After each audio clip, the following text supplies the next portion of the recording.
지금 당신 주변을 한번 쓱 둘러보시겠어요? 당장 책상도 있고 커피도 있고 그러네요. 손에 쥐고 있는 스마트폰, 책상 위에 놓인 커피잔, 창밖으로 지나가는 자동차들. 우리는 매일 아침 눈을 뜨는 순간부터 잠들 때까지 이런 수많은 사물들, 즉 어떤 존재자들에 완전히 둘러싸여 살아갑니다. 그건 너무나 견고하고 또 의심할 여지 없는 물리적인 현실이죠. 만질 수 있고 무게를 잴 수 있고 각자의 기능도 분명합니다. 우리는 보통 그런 대상들이 내 눈앞에 무엇으로 있는지에만 온 신경을 집중합니다. 스마트폰 배터리가 얼마나 남았는지, 이 커피가 식었는지 같은 것들 말이죠. 그런데 말입니다.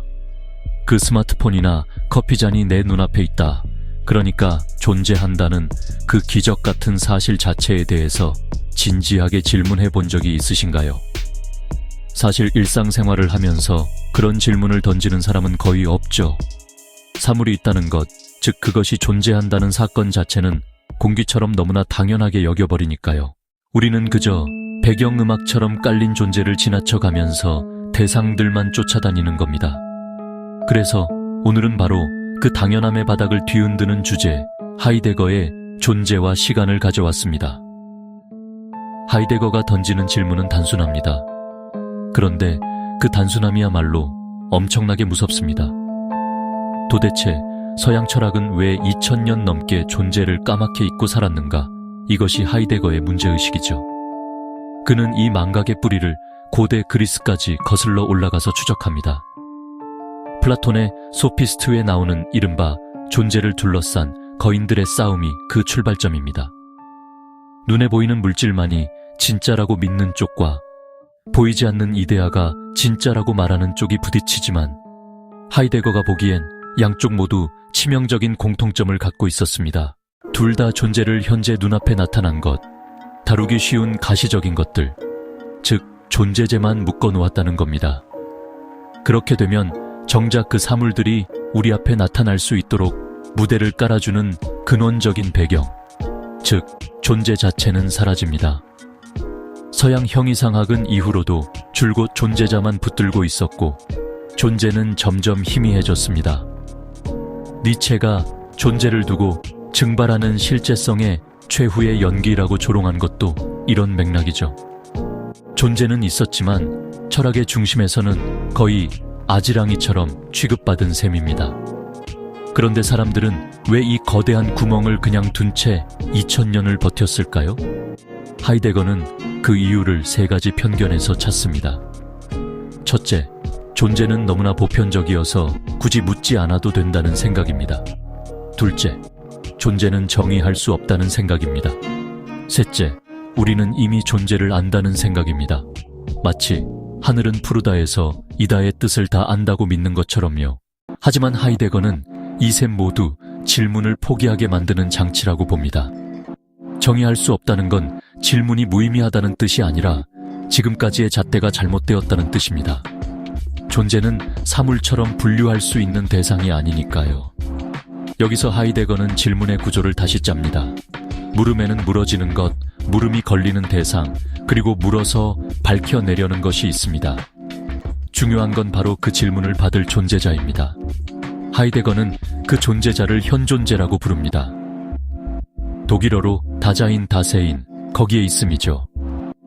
이건 단순히 생물학적 인간이 아닙니다. 나는 왜 존재하는가, 내 삶의 의미는 무엇인가를 스스로 문제 삼을 수 있는 존재, 바로 그런 방식의 인간입니다. 돌멩이나 책상은 자기 존재를 묻지 않지만 인간은 묻습니다. 그 차이가 결정적입니다. 그래서 현존재의 본질은 미리 정해진 성질이 아니라 가능성입니다. 사물은 태어날 때부터 이미 형태와 기능이 정해져 있지만 인간은 그렇지 않습니다. 테트리스 블록은 공장에서 출고될 때 이미 모양이 고정되어 있지만 인간은 마인크래프트 같은 오픈월드에 던져진 플레이어에 가깝습니다. 오늘 무엇을 짓고 어디로 갈지, 어떤 삶을 살지 매 순간 스스로 결정해야 하니까요.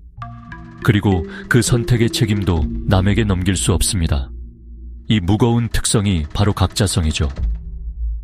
하이데거가 말하는 현 존재는 또 하나의 중요한 특징을 갖습니다. 바로 세계 내 존재입니다. 우리는 세계 밖에서 관찰자로 서 있는 게 아닙니다. 이미 의미와 관계 속에 던져진 채에 살아갑니다. 망치의 예를 떠올려 보시면 이해가 쉽습니다. 목수가 망치질에 몰두하고 있을 때 망치는 눈에 잘 들어오지 않습니다. 도구는 제 역할을 잘할수록 오히려 숨어버립니다.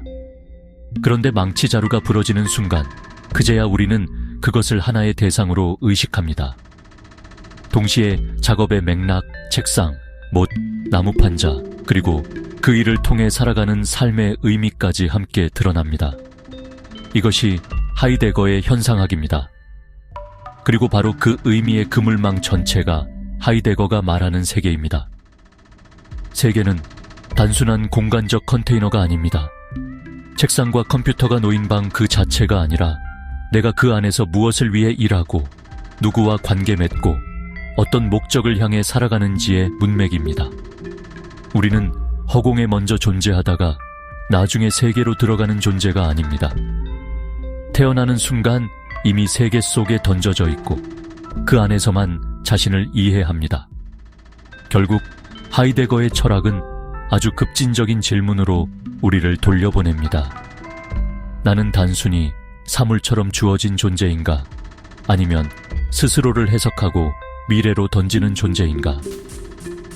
오늘 저녁 무슨 책을 읽을지 고민하는 일, 내 직업의 의미를 다시 묻는 일, 내 삶을 이대로 둘 수 있는지 흔들리는 일. 바로 그런 순간들이 현 존재의 기투를 보여줍니다. 그리고 그 질문을 놓치면 우리는 점점 기술 시스템이 정해주는 대로 움직이는 부품이 되어갈지도 모릅니다.